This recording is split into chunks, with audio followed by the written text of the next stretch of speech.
listen to me. Can you shake the hand of your neighbor a bit? Usalimie rafiki yako. I want you to tell that neighbor, do you know Ishmael? Nimwambie unajua Ishmaeli. Ask another one, do you know Isaac? Niulize mwingine unajua Isaac. Now listen. Sikiza. When the Lord tells you to give Wakati Ishmael, Mungu anakuambia utoe Ishmaeli, you will give faster. utamtoa wa kwanza. Sara was a very beautiful woman. alikuwa mwanamke mrembo. But Sarah Lakini Sara was barren. alikuwa ana uwezo wa kuzaa. It was the deeds of the Lord. Ilikuwa ni matendo ya Mwenyezi The Mungu. Lord kept that beautiful lady to be barren so Mwenyezi that Mungu his alimweka glory Sara awe barren. Now, please, I want you to understand, I'm speaking about worship and obedience. Nataka unielewe kuwa naongelea kuhusu maabudu na kutii. Abraham is a man walking in obedience, following God. Abrahamu ni mtu ambaye anatembea katika kuheshimu Mwenyezi Mungu na kutii. As a matter of fact, one day Abraham, Sarah approached Abraham. Kwa ukweli Sara anamkuta Abrahamu. And Sarah told Abraham, Na Sara anamwambia Abrahamu, I'm so sure the way the Lord has blessed you like this, nina uhakika kuwa Mwenyezi Mungu amekubariki kwa namna hii. you are in demand of a heir who will take in the inheritance. Ninaamini kuwa wewe ndio unachukua hii shukani. And Abraham said, yes, my dear, you're speaking what is right. Na Abrahamu anasema unaongea kweli Sara. And then Sarah said, Na Sara anasema, I want to give my maid servant called Hagar. na nataka nikupatie mfanyikazi wangu ambaye anaitwa Hagar. Hagar, you will sleep with Hagar, Utalala na Hagar, and then you will bear a son, nawe utazaa mtoto, and that son shall inherit your inheritance. na huyo mtoto ataurithi urithi wako. Abraham did the science material. Abrahamu akafanya jinsi alivyoambiwa. Ishmael was born. Ishmaeli akazaliwa. Before Ishmael was born, Kabla Ishmaeli alizaliwa, the Lord told Abraham, Mungu akamwambia Abrahamu, Ishmael will not be a heir in your house. Ishmaeli hawezi kuwa kiongozi katika ufalme It wako. doesn't matter your age. Haijalishi miaka yako, I will give a heir to you. nitakupatia mwana kwako. Can I prophesy something? Wacha nikwambie kitu. Little child, Mwana wa Mungu, old man, mzee, it doesn't matter your age. haijalishi na miaka yako. The Lord can still shift some systems, Mungu anaweza fanya mabadiliko katika cause it to happen. na ikafanya mambo ikafanyika. Hallelujah. Haleluya. I was told, Nawaambia, niliambiwa, I am so young in ministry. mimi ni mdogo sana katika huduma. My father is big in ministry. Baba yangu ni mkubwa katika huduma. I need to study and wait until I am big enough. Nahitaji kusoma ili ningoje mpaka nikuwe mkubwa wa kutosha. In other words, I need to wait until afternoon season. Kwa maneno mengine, nahitaji kungoja katika muda mrefu.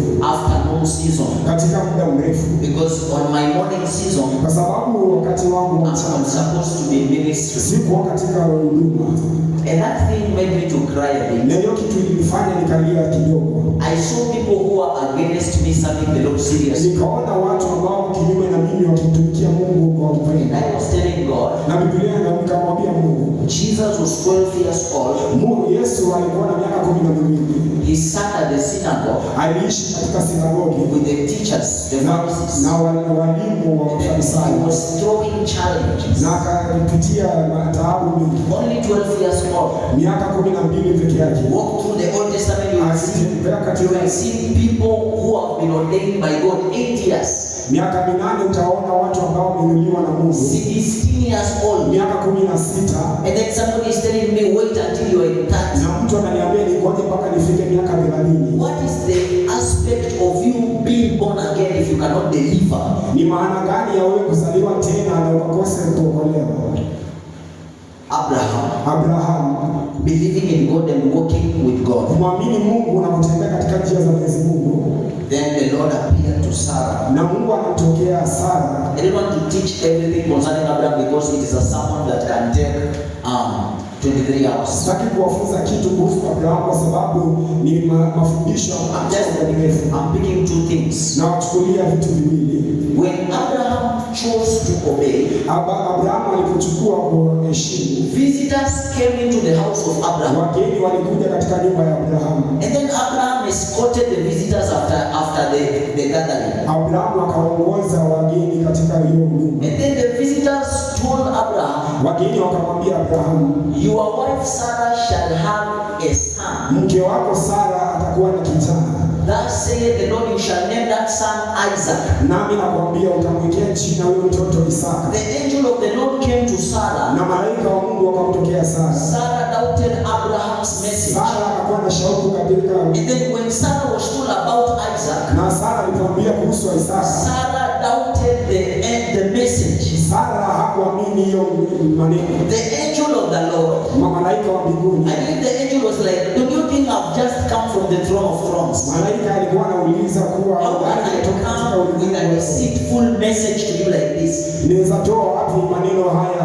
But I'm coming to you Ila nakuja kwako with a message na neno that I am ready to deliver unto you. ya kwamba niko tayari kukupatia And wewe. this message Na kupitia kwa hiyo is neno that at your old age, katika miaka yako you will deliver a son, ni utatoa mtoto. and that son shall be a Na heir. huyo mtoto atakuwa kichwa. When Sarah believed in that miracle Na happened, Sara alipoamini kuwa muujiza utafanyika, Abraham was tested by God. Abrahamu alijaribiwa na Mwenyezi And Mungu. God told Abraham, Na Mungu akamwambia I Abrahamu, want you to take Isaac, your only son in your entire life. nataka uchukue Isaka ambaye ni mtoto wako wa kipekee. Take Isaac and offer a sacrifice. Ukamchukue Isaka na ukamtoe kama dhabihu. This was the kind of worship in the days of Hii Abraham. ndiyo ibada iliyokuwa wakati wa Abrahamu. Adam tend and keep the garden. Adamu alichukua na kukaa katika Abraham, obey and take the son that I've given unto you to offer as a sacrifice. Abrahamu alitii na kuchukua mwanawe akampeleka kutoa dhabihu. Abraham puts Isaac on the donkey, Abrahamu akamchukua Isaka akamweka katika busi. straight up to Mount Moriah, Akachukua hadi katika mlima where Moriah. they're supposed to offer that offering. Wakati ambapo alikuwa anafanya ibada pale, Poor innocent Isaac. Isaka aliyekuwa hajui chochote. They are used to, when you're going before the presence of God to offer a sacrifice, you need to have a ram, a sheep, or a lamb. Walikuwa wametumika kuwa wakati unaenda kutoa sadaka lazima ukuwe na kondoo ama mbuzi. Dad, where is the sacrifice? Akamuuliza baba yake, sadaka iko wapi? Then Abraham said, the Lord will provide. Abrahamu akamwambia Mungu ataleta. And then as they were going, Wakati walikuwa wanakwaya na wakielekea, Isaac in obedience does not know that he is the offering. Isaka kwa kutii hakujua kuwa yeye ndio dhabihu. The father sends him, collect some firewood, collect everything, let us make an altar to present the offering on Na top. babaye anamwambia enenda ukaokote kuni kule na kule. And then when Isaac did and Abraham did what was to be done, Na Isaka alipofanya alivyoambiwa na Abrahamu kufanya jinsi alivyoambiwa. Abraham, a man of obedience, Na mtu wa kutii he took his hand, akachukua mkono wake, laid him on the top of the place where they presented it. wakamlalisha mahali ambapo And walikuwa wanafanya sadaka. putting the son in there, Akamchukua mwanawe the akamweka word pale. of the Lord says, Neno la Mungu linasema Abraham had took a knife, Abrahamu akachukua kisu ready to slaughter Isaac, akataka kumchinja Isaka, and then suddenly na kufumba kufungua he had something like a sheep. akaona kitu kama kondoo. It was a lamb. Ilikuwa ni kondoo. God had provided that sacrifice. Mungu ametoa. The Lord was not stupid to tell Abraham to give Isaac. Mungu hakumjia kumwambia He Abrahamu. wanted to test Isaac. Alikuwa anajaribu kumwambia Abrahamu. I was supposed to visit my mother. Nilikuwa nataka kumkuta mamangu. They have prepared chicken on Sunday night. I'm talking about yesterday. Alikuwa ameandaa kuku siku ya jana usiku. I'm supposed to be at home today. Ninahitajika kuwa nyumbani siku ya leo. And then the Lord tells me, Na Mungu ananiambia, your mother, you will see your mother after some time. mamangu ananiambia, babangu Mungu ananiambia nitamuona mamangu Is it not Jesus that says, Sio Mungu ambaye anasema my disciples, wanafunzi wangu, my true followers, wanafunzi wangu are those wanaofuata that are willing to obey the ni voice. wale ambao wako ready kumpokea Mungu. And then I looked at myself being with around my mother. Nami nikajiona kuwa niko na mamangu karibu. We will laugh and miss each other within one day. Tutacheka na The second day we will be in the house looking at each Lord is. na kutakuwa mission inaendelea huku. And I told Lord, Na nikamwambia Mungu, I want to cry and make a phone call and I tell my mother I'm not coming home. nikalia na nikamwambia Mungu, nikachukua simu nikampigia mama yangu nikamwambia sitaweza. I know this one is sounding rude, Nikaonyesha ilikuwa ina kiburi, but I have walked with God a bit. lakini natembea na Mungu kidogo. And I came to the mission. Na nikakuja katika mission. These things happens mostly every mission. I'm supposed to be somewhere and I'm in a mission. Haya mambo yanatendeka kila wakati ambapo tunataka kuenda katika mission. Abraham walked in obedience. Abrahamu alitembea katika kutii. 1 month before the mission, Mwezi mmoja kabla ya mission, I was having a stress. nilikuwa na mawazo mengi. Should I go to the mission? Should I go to the conference? Nitaenda mission ama kule kwenye Or should I conference? go at home? Ama nitaenda nyumbani? And then I presented the case to the men of God. Nikatoa haya maneno nikawaambia wale watumishi wa Mungu. And I told them, Nami nikawaambia, sir, I'm supposed to go for a mission. ninahitajika kuenda katika mission. The Bible says where your treasure is where your heart is. Na neno la Mungu linasema wakati mambo yako huko ndio roho yangu. My heart was in there. Na roho yangu ilikuwa kule. And I told them, Na nikawaambia, I feel pity and I feel to cry. nahisi uchungu na nasikia kulia. I've lost and missed conferences in my church. Nimemiss conference mingi katika kanisa langu. And they have scheduled it to start at 14, 15, 16. Na wamepanga itafanyika tarehe 14 mpaka 16. And then the Lord spoke through them and they told me, Na Mungu akaonena kwao na wakaniambia, pray omba because you are going to attend all the 3 conferences that are waiting. kwa sababu utaenda utashughulikia yote ambayo zimepangwa. My fellow brother was telling me just pray and submit to the will of God and the will of God will come. Na ndugu yangu mmoja akaniambia, wewe omba Mwenyezi Mungu na ukamwachie Mungu. Doubting Gideon, like doubting Thomas, I doubted, but anyways, I was just waiting God. Mimi Gideoni ambaye siamini sana nilisema tu acha ningojee Mwenyezi Mungu. Days were approaching to go to the mountain. Wakati nilipofika kwenda mlimani, I was exhausted. nikakuwa na mambo mengi.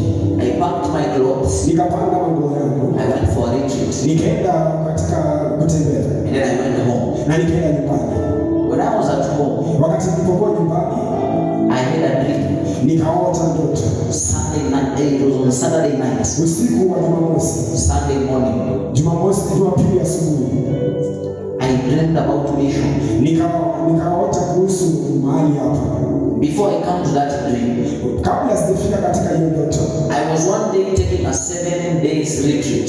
siku 7 nilikuwa nimechukua ya mapumziko kutembea. I was already Christian Union some weeks before mission. Sikuwa katika Christian Union kwa wiki And moja. before I went to hospital. Na kabla sikuenda When hospitali, I was taking that retreat, wakati nilikuwa natembea, I received a message. nikaona message. The conference that was supposed to be held at your church Mkutano ambao ulikuwa ufanyike katika kanisa has been rescheduled to 22nd. wameisongesha mpaka tarehe 22.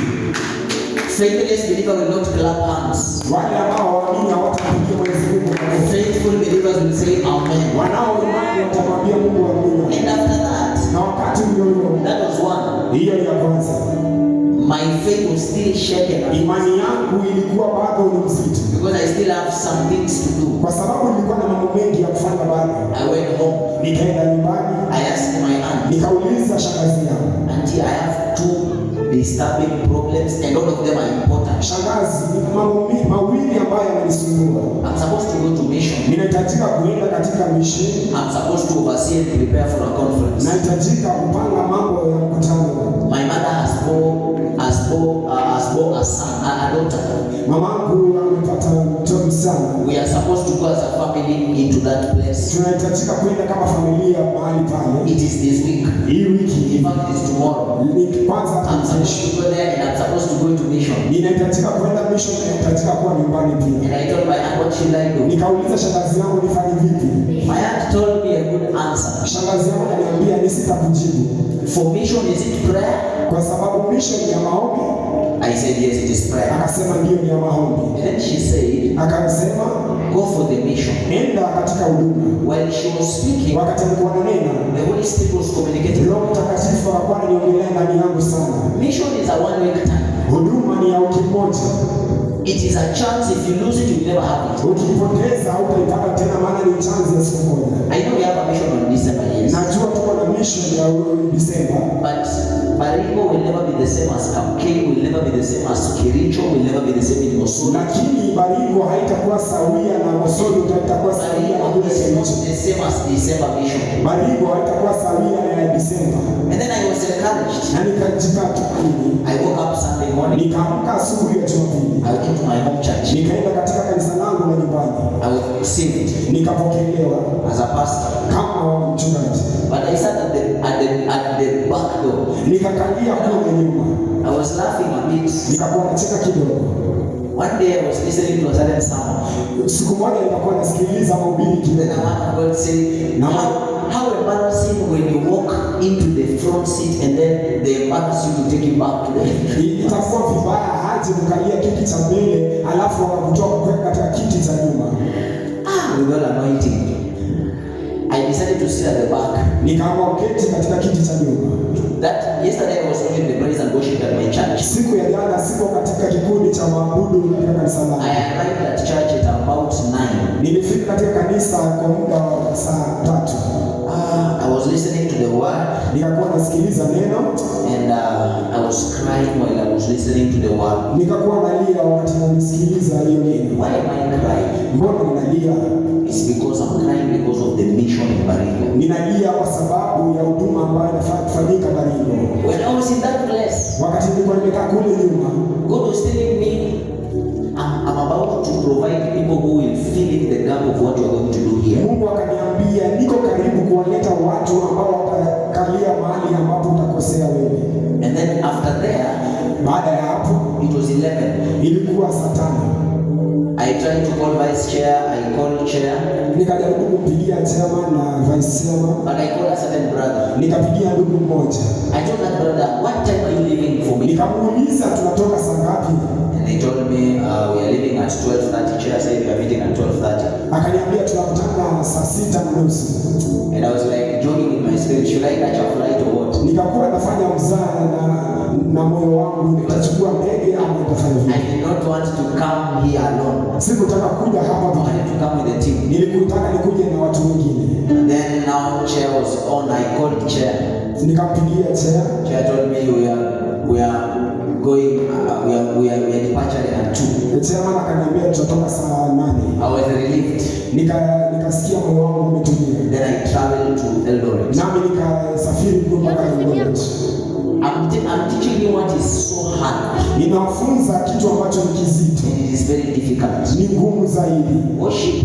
Maabudu. For you to worship. Wewe kumwabudu. We are praying in the next 2 minutes. Tunaomba katika dakika. For you to worship. Wewe kuabudu. You must know your reference. Inafaa ujue tofauti yako. There are people who are worshiping their families. Kuna watu ambao wanaabudu familia yao. You don't know that. Wewe haujui. There are people who are worshiping their phones. Kuna watu wanaabudu simu zao. They don't know Na that. hawajui. 24 hours spent on your phone. Masaa 24 kwa simu. The object of your worship is your phone. Kitu cha kuabudu ni simu chako.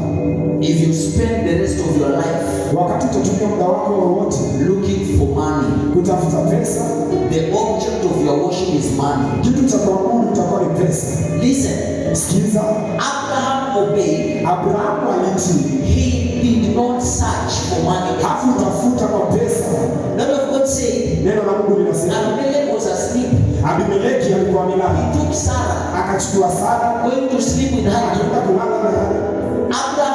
Abraham deceived Abimelech. Akamchukua Abimeleki. But it was the will of God. Na ilikuwa He told Abimelech, Sarah is my sister. Akachukua Abimeleki akamwambia Sara ni dada yangu. And then Abimelech took Sarah for himself. Abimeleki akachukua Sara. When Sarah was sleeping with Abimelech, wakati Sara alikuwa analala na Abimeleki, God appeared to Abimelech in a dream. Na Mungu akamtokea Abimeleki kwa ndoto. Akamwambia Abimeleki, why have you took Sarai? Mbona umemchukua Sarai as a wife to Abraham? Kama mke wa Abraham. And then Abimelech told God. Na Abimeleki akamwambia Mungu, Abraham told me that Sarah is the wife, is the sister. Abrahamu ameniambia Sara ni dada yake. There is something important I want us to take. Kuna kitu cha maana nataka tuelewe. Missioners. Missions. Walking in obedience. Kutembea katika kutii. You will not struggle for blessings. Hautang'ang'ana kutafuta baraka. You will not struggle for encounters. Hautang'ang'ana kukutana na uso wa Bwana. The ark of the Lord. Neno la Mwenyezi Mungu. The ark of the Lord in Old Testament was like a presence. Neno la Mwenyezi Mungu kwa Agano la Kale ni kama uso wa Bwana. It was brought to the house of Obed-Edom. Ililetwa katika mbele ya Obed-Edom. The house of Obed-Edom. Katika nyumba ya Obed-Edom. You know, the Israelites, jua kuwa Waisraeli had taken the ark of the covenant walikuwa wamechukua sanduku la agano and they put it on their tent. na wakaiweka katika hema yao. Listen, Sikiza. I'm winding up. Na malizia. The ark of the covenant was the presence of God. Sanduku la agano ilikuwa ya kuashiria uso wa Bwana. When they put it in the camp, Walipoiweka katika hema yao, imagine having the presence of God and you are defeated. fikiria kuwa na uwepo wa Mwenyezi Mungu na washindwa bado. Missionaries, this is your message. Missionary, sikiliza hii message hii. Why were the Israelites defeated despite having the presence of the Lord? Mbona wana wa Israeli walishindwa na walikuwa na uwepo wa Mwenyezi Mungu? It's because Ni kwa sababu they took in the presence of God, walichukua uwepo wa Mwenyezi they Mungu brought it to their camp, wakaileta katika hema yao, but they were not used to the lakini presence. hawako wametumika katika uwepo wa Now Mungu. listen, I'm not discouraging you. Jesus, good. It is so delicate Ni kitu cha for you to be entrusted with the presence of kwa God wewe kuaminika katika uwepo wa Mwenyezi Mungu. if you are not used to the presence of God. Kama haumetumika katika uwepo wa Mwenyezi Mungu, How will you host God if you have never hosted God in your secret place? utatumika hadi na Mwenyezi Mungu kama hujakuwa na Mwenyezi Mungu katika sehemu.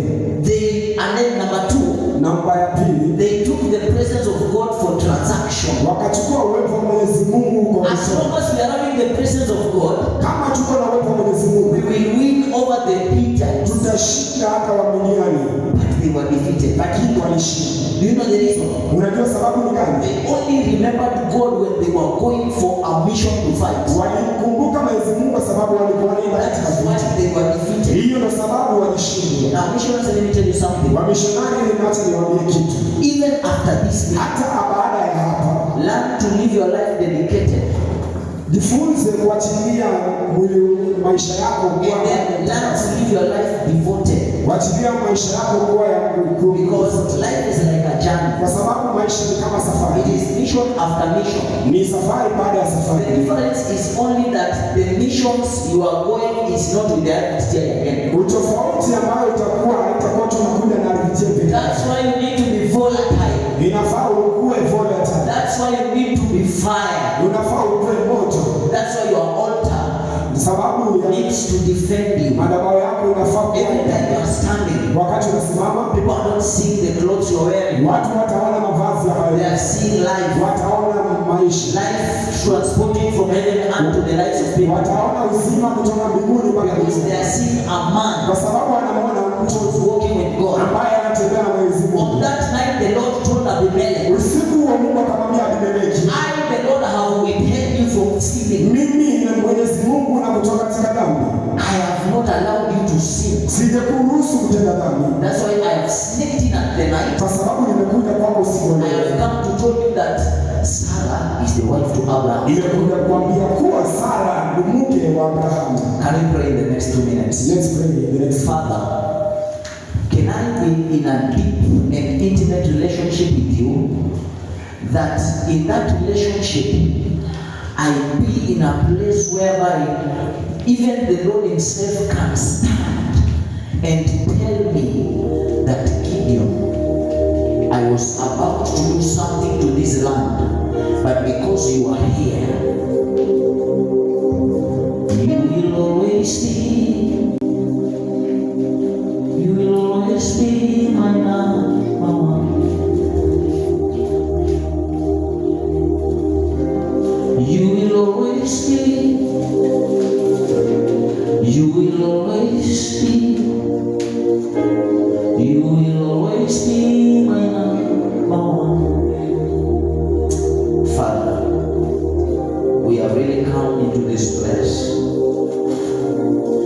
to worship and adore your name. When Abraham was walking with God, there was no sign Wakati Abrahamu walikuwa wanatembea na Mungu, wakuwa na ishara over church, ya kanisa, over priesthood mandate. Juu ya watumishi wa Mwenyezi Mungu. Abraham was a priest of his own. Abrahamu alikuwa nabii mwenyewe.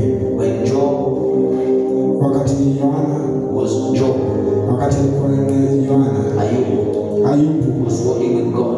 Alikuwa kwa anatembea na no church mention. Haukuwa na kanisa. The word of God said, neno la Mwenyezi Mungu linasema that when the angels were coming to present the case of Job, wakati Mungu malaika walikuwa wanakuja kuleta mashtaka ya Job, found a blameless man, walipata kuwa hana hatia, upright man, na mtu mwenye ana wema. I want you to close your eyes. Nataka ufunge macho yako in the name of Jesus. Katika jina la Yesu.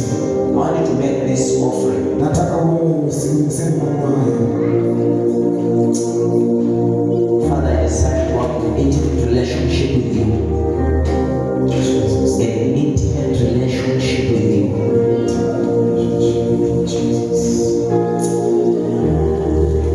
Father, when you are about to destroy Sodom and Gomorrah,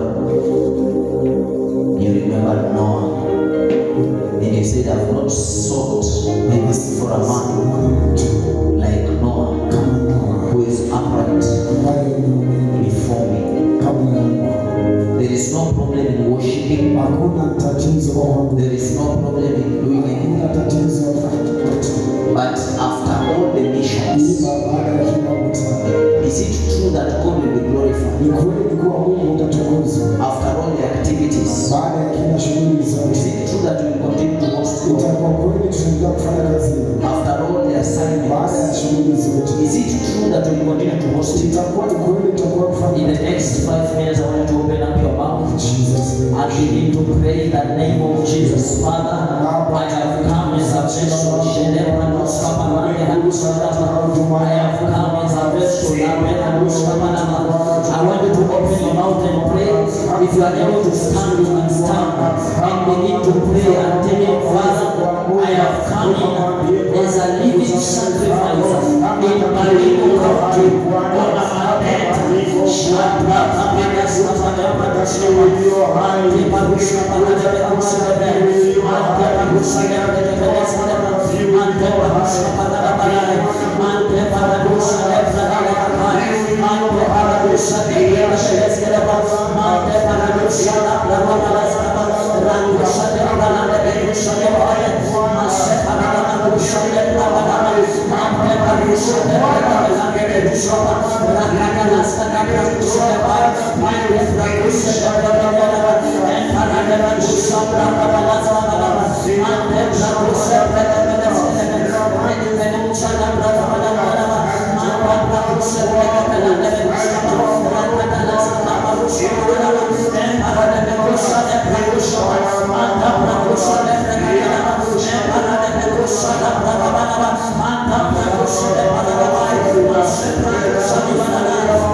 That whatever you are doing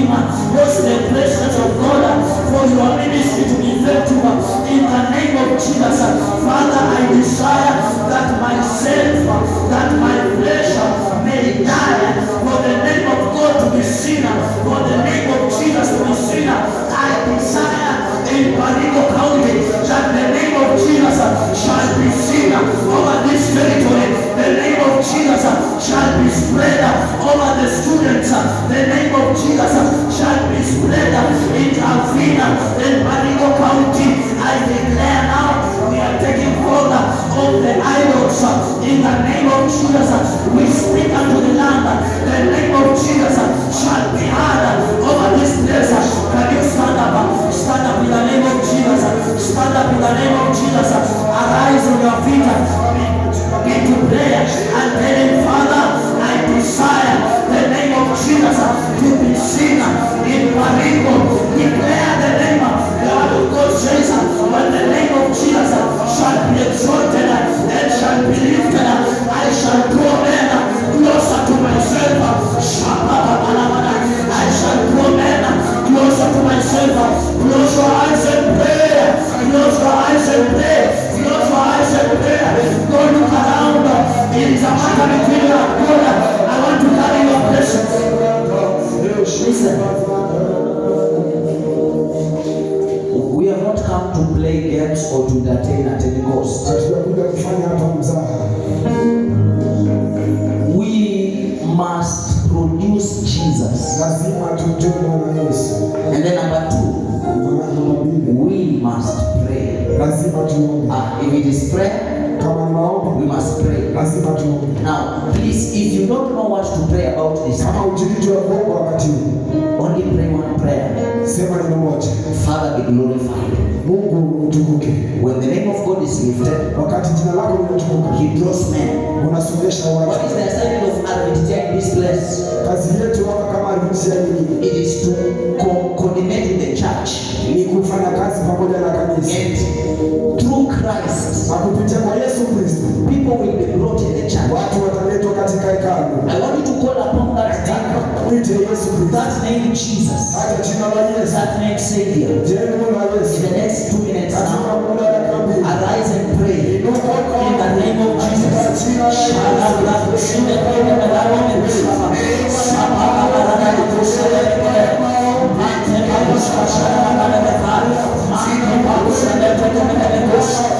the name of Jesus is lifted up.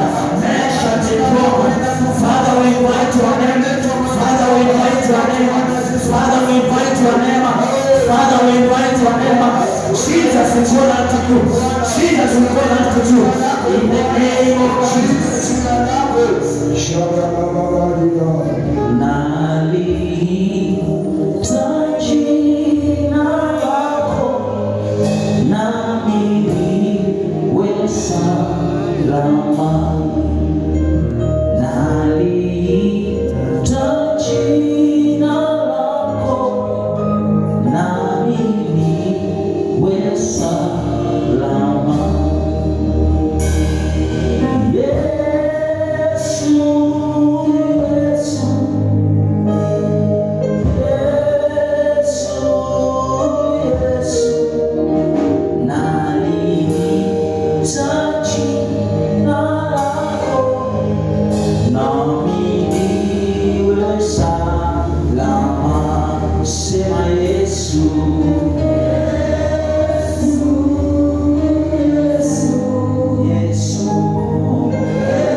One more time. Celebrate Jesus. Sasa we are moving, one of us we are moving outside and then we're gonna come inside. Sawa sawa.